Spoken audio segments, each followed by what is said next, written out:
For 10 years, my brother Liam was a ghost, a name whispered at holidays until it faded into silence, a face in a photograph on my nightstand that I was starting to forget. He was the constant, aching void in our lives, the empty chair at every dinner, the missing voice in every family song. The official story, the one my parents clung to like a life raft, was that he ran away. A troubled 16-year-old who couldn't handle the pressures of our gilded life. I was 18 when he disappeared, and a part of my own soul vanished with him. My parents wrapped themselves in such a fragile, impenetrable shell of denial that I eventually just learned to navigate the empty space he left behind. Life, as they say, went on. Until one perfectly ordinary Tuesday, when it screeched to a halt. I was at my desk trying to work, the taste of lukewarm coffee on my tongue, when an email materialized in my inbox. The sender was a name I hadn't seen or thought of in a decade. Martha Albright. It took my mind a moment to catch up, to place her. She was my American history teacher from senior year, a kind, wonderfully quirky woman who was obsessed with uncovering the hidden truths of the past. The subject line she had written contained just 2 words: Liam Vance. My heart didn't just skip a beat. It felt like it slammed against my ribs with the force of a physical blow. My hands were trembling so badly I could barely control the mouse as I clicked it open. The email itself was a single, chilling line that would shatter the fragile peace I had built over 10 years. He's alive, and he's in trouble. Before I continue, make sure to subscribe to the channel, turn on notifications, comment below, and leave your like. It helps a lot. To truly comprehend how utterly insane, how world-shattering that one sentence was, you have to understand the life I lived before it all imploded. You have to understand Liam. He wasn't just my brother. He was my other, better half. Where I was the quiet observer, content to live in the shadows, Liam was impossibly loud and vibrant, a supernova of energy and conviction.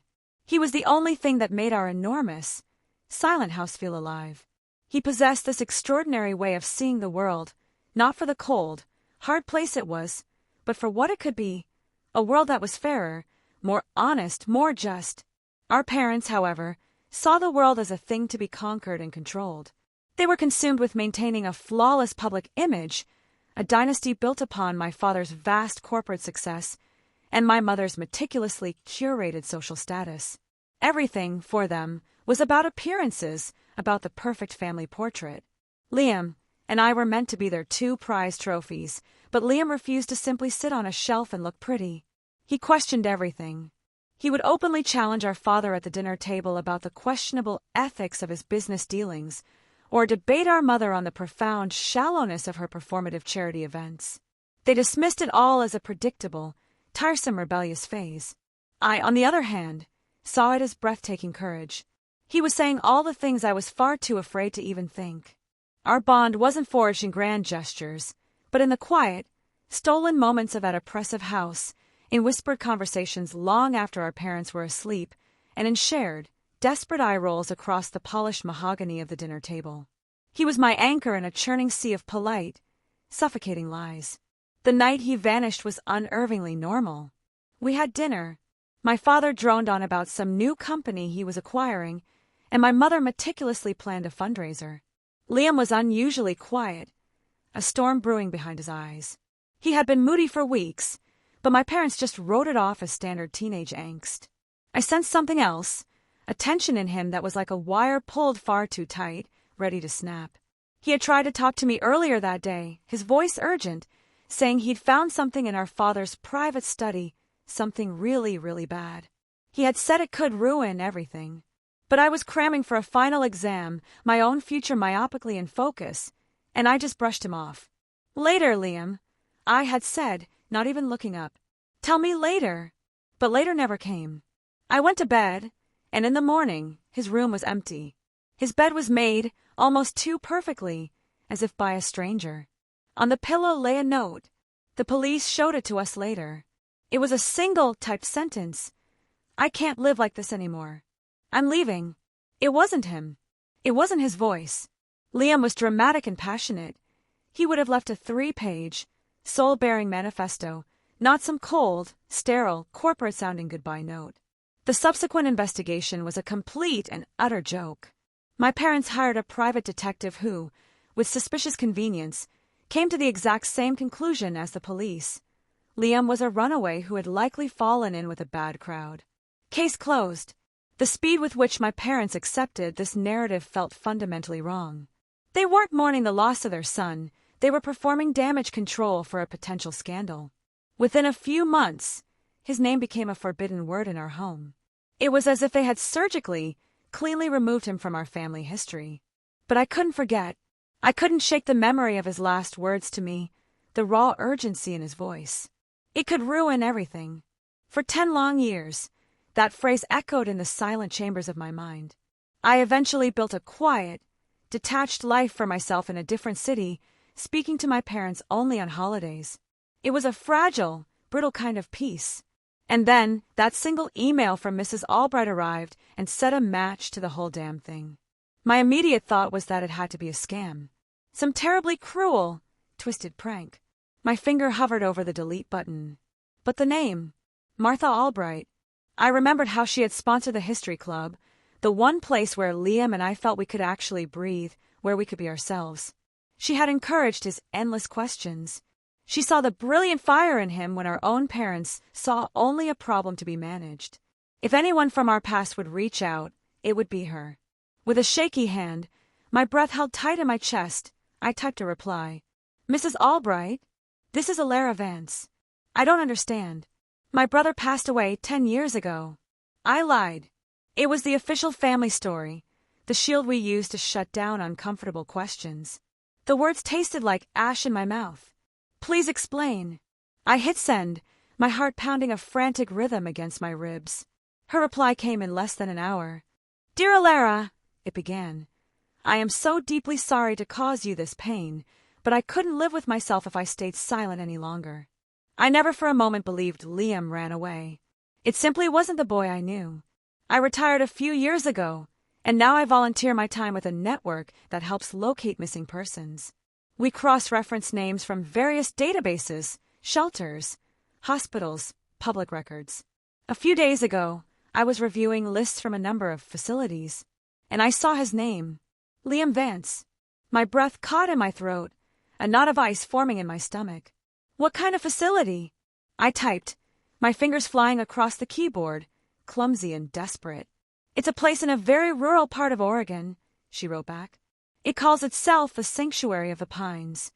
It's marketed as a luxury wellness retreat for young adults. But, Alara, in the circles I'm in, we've heard whispers for years. It's not a spa. It's a place where very wealthy families send their problematic children. They specialize in something they call attitudinal adjustment. The intake form I found was dated 10 years ago. The reason for admission was listed as oppositional defiant disorder and familial conflict. Sanctuary of the Pines.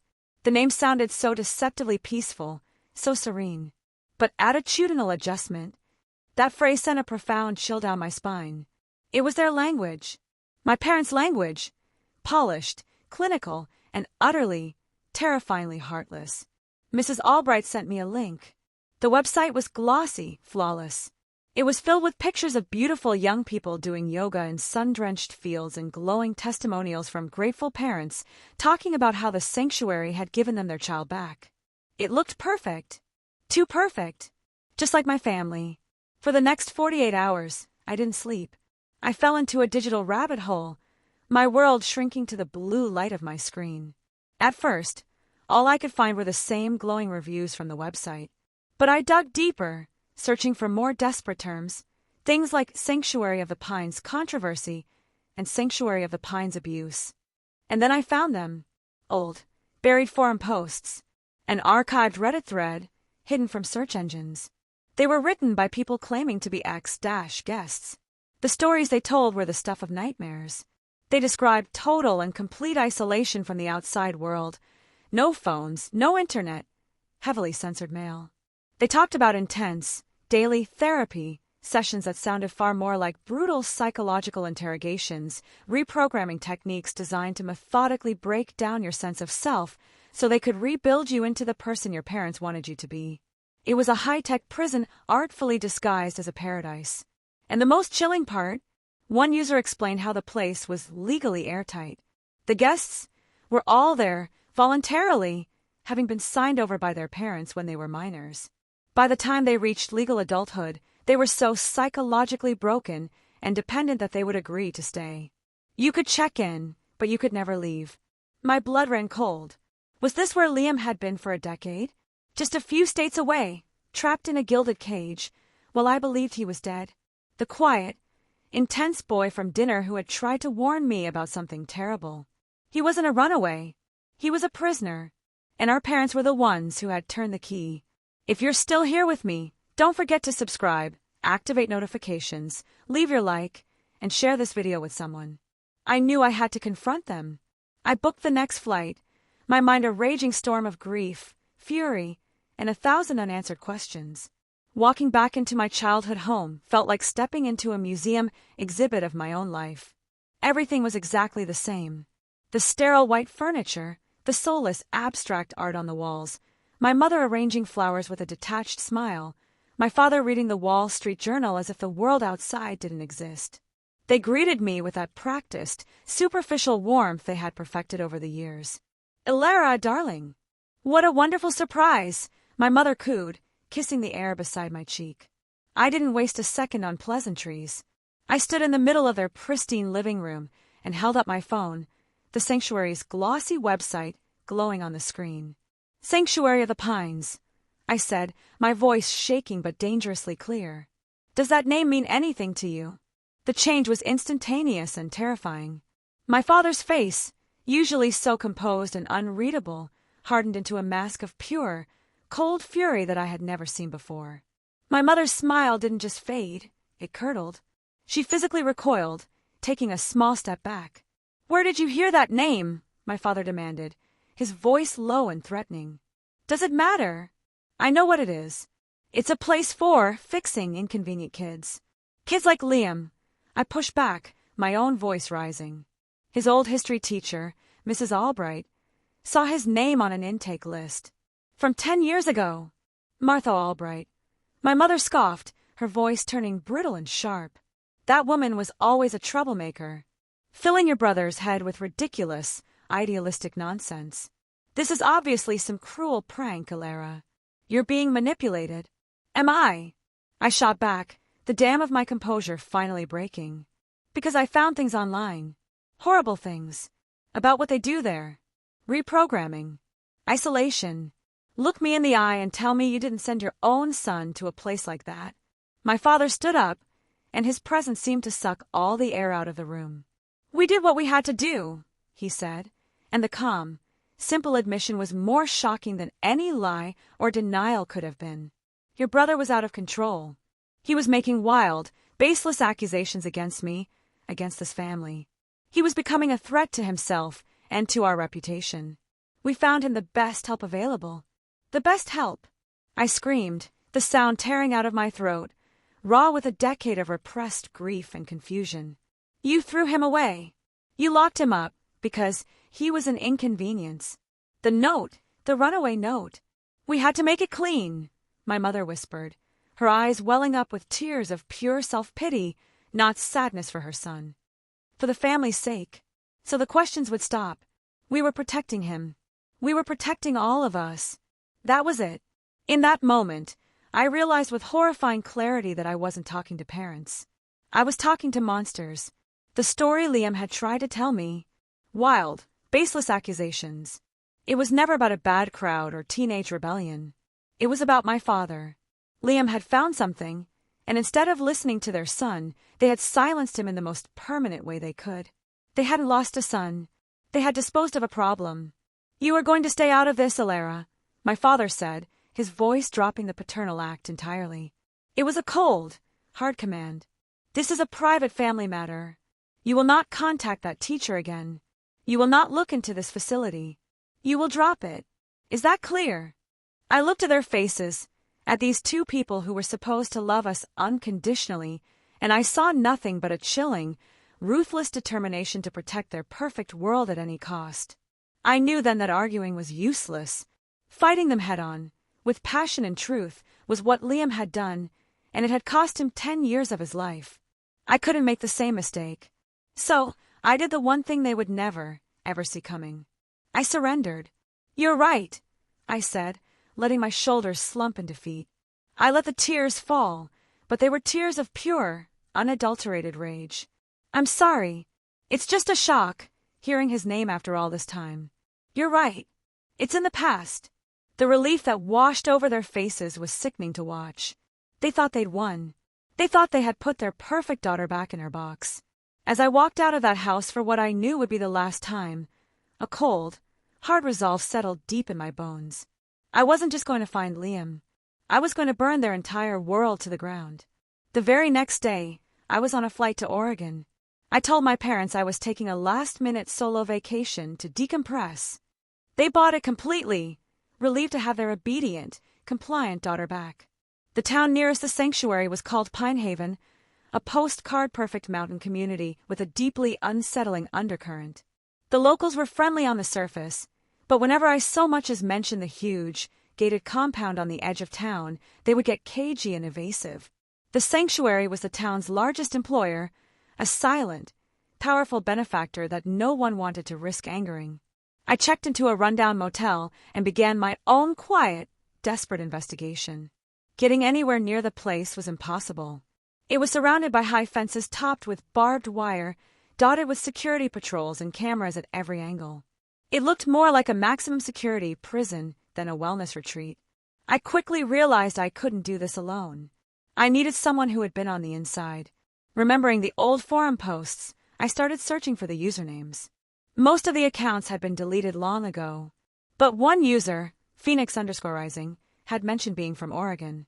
On an absolute long shot, I searched that handle on various social media platforms. I finally found a private Instagram account with the same name. The bio simply read, "Investigative journalist." Speaking truth to power. The profile picture showed a man in his late 30s with tired eyes and a grimly determined expression. His name was Ben Carter. I took a deep breath and sent him a direct message. I think you were at the Sanctuary of the Pines. I need your help. My brother is in there. For 2 agonizing days, there was nothing but silence. I started to lose hope, spending my time parked at a distance, watching the main gate, watching trucks go in and out, feeling a profound sense of helplessness wash over me. Then, on the 3rd day, a reply finally came. Meet me at the diner on Main Street. 8 p.m. Come alone.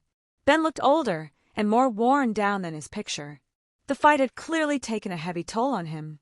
He listened to my entire story without interruption, his expression growing grimmer with every word. When I finally finished, he nodded slowly. I wasn't a guest, he said quietly. I was a counselor. For 6 months, about 10 years ago. I took the job thinking I was going to be helping kids. It took me less than 2 weeks to realize what that place truly was. It's a brainwashing facility for the children of the 1%. The techniques they use are psychologically devastating. It's all technically legal, structured to be untouchable, but it's a living nightmare. Do you remember him? I asked, my voice barely a whisper. Liam Vance. He would have been 16. Dark hair, very bright, defiant eyes. Ben's own eyes unfocused for a moment, looking into the past. Vance. I remember that name, he said, his voice heavy. There was a kid, they kept him in a more isolated wing. High security. The staff was told he was a particularly difficult case, prone to delusions and fabrications. He kept trying to smuggle messages out, claiming his father was some kind of high-level corporate criminal. That he had found proof. My blood turned to ice. It was him. It was all true. What happened to him? I choked out. I don't know for sure, Ben admitted, and I could see the deep, old guilt in his eyes. I was fired not long after he arrived. I tried to go to the press, the police. Nobody would touch the story. The sanctuary is owned by a complex network of shell corporations tied to some of the most powerful people in the country. And Alara, your father, he's not just on the board of directors. He's one of the founding investors. This place wasn't just a solution for his problem, it was his business venture. The floor dropped out from under me. My father hadn't just used the system. He had built the system. He had co-created a prison and then locked his own son inside it. Going to the police is a dead end, Ben said, seeing the abject horror on my face. They're in the sanctuary's pocket. You can't get him out by force. They'll just paint you as an unstable, hysterical sister, and him as the disturbed patient she's trying to liberate. They would use your attempt to justify keeping him locked up in there forever. So what do I do? I asked, my voice laced with desperation. I can't just leave him here. Ben leaned forward, a fire igniting in his tired eyes that looked so much like Liam's. You can't get him out, he said. Not yet. But what you can do is expose the entire rotten system. You tear down the walls from the outside. You said your brother found proof of your father's crimes. If we can find that proof, we don't just expose the sanctuary. We expose the reason he's in there. We destroy your father's credibility so completely that every action he has ever taken comes under a global microscope. We create a fire so big they have no choice but to open the doors. It was terrifying. It was dangerous. But it was the only plan we had. This was no longer just about a rescue. This was about revenge. The next month was a dizzying blur of covert operations. Ben taught me about encryption, burner phones, and how to move through the world without leaving a digital footprint. Our mission was singular: find whatever Liam had found 10 years ago. He mentioned your father's study. Ben reminded me. That's where we have to look. What was your father obsessed with back then? I racked my brain, pushing through years of suppressed memories. He was always so secretive, but I remember him being consumed by this one massive project. A land deal in rural Pennsylvania. He called it the Keystone Project. That was our starting point. Ben began the painstaking work of digging into public records and corporate filings from a decade ago. My job was infinitely more dangerous. I had to go back home. I called my parents, telling them I had seen the error of my ways and just wanted to spend some quality time with them. They were overjoyed, their guilt completely erased by my feigned surrender. The night I searched my father's study was the single most terrifying night of my entire life. I waited until the house was completely silent, until I was sure they were asleep, my own heart pounding like a drum against my ribs. I started with his old, dusty file cabinets. I found the files for the Keystone Project. On the surface, it looked like a standard land acquisition. But then I saw something that made no sense. The company buying the land, a subsidiary of my dad's corporation, was paying nearly 5 times the market value for hundreds of acres of useless, barren farmland. Why? I took photos of everything. Then I remembered Liam was into coding. I moved to my father's old desktop computer, a dinosaur he inexplicably kept in the study. It took me almost an hour to guess the password, my mother's birthday. It was laughably simple for such a paranoid man. And there, buried deep within a hidden folder, was a single file named Geological Survey. I opened it. It was filled with proprietary reports, geological maps, and internal memos. My father wasn't buying farmland. He was buying land that sat directly on top of one of the largest, previously undiscovered shale gas reserves in the entire state. The reports proved he had acquired illegal inside information. He was systematically cheating local farmers, buying up their land and their heritage for pennies on the dollar before the news of the discovery went public. He was planning to make billions. This wasn't just shady business. It was massive, premeditated fraud. This was what Liam had found. This was the proof. He wasn't a threat to the family's reputation. He was a direct threat to my father's entire criminal empire. I uploaded the file to a secure server Ben had set up. I had it. The weapon. The truth that had cost my brother 10 years of his life. A few days later, Ben called with the final, devastating piece of the puzzle. He had successfully tracked the ownership of the shell corporation that ran the sanctuary. He had found the money trail. Not only was my father a founding investor, but he had used illicit profits from another fraudulent deal to provide the seed money for the facility. He had built my brother's prison with stolen money. "We have everything," Ben said, his voice grim but resolute. The fraud, the motive for silencing Liam, and the direct financial link to the sanctuary. We can take this to a national news outlet. I know someone I trust. The plan was simple and brutal. My parents' annual charity ball was in 2 weeks. It was the absolute pinnacle of their social year, the night my father would give a grand speech about integrity and family values. It was the perfect stage for his spectacular downfall. We would time the story to drop online the very second he stepped up to the podium. His public coronation would become his public execution. The night of the ball felt like a scene from a movie. I wore a black dress, feeling like an executioner awaiting the signal. My parents were glowing, radiant, completely and utterly oblivious. They even praised me for finally coming to my senses. The irony was so thick it was suffocating. I stood at the back of the grand ballroom as my father took the stage, beaming out at his adoring audience. "Family," he began, his voice smooth and confident, "is the bedrock of our society. It's about protecting those you love." I pulled out my phone. A text from Ben appeared. "Now." I looked up just as the first phone in the audience buzzed with a notification. Then another and another. A low murmur rippled through the crowd. I saw a man in the front row look at his phone, his eyes go wide, and then look up at my father with an expression of pure shock. The news alert headline blazed across hundreds of screens. Corporate titan Richard Vance accused of massive fraud, imprisoned son to cover up crimes. The article laid everything bare: the geological surveys, the money trail to the sanctuary, and an explosive, anonymous interview with Ben detailing the facility's horrors. It even contained a copy of Mrs. Albright's initial email to me. My father's voice faltered.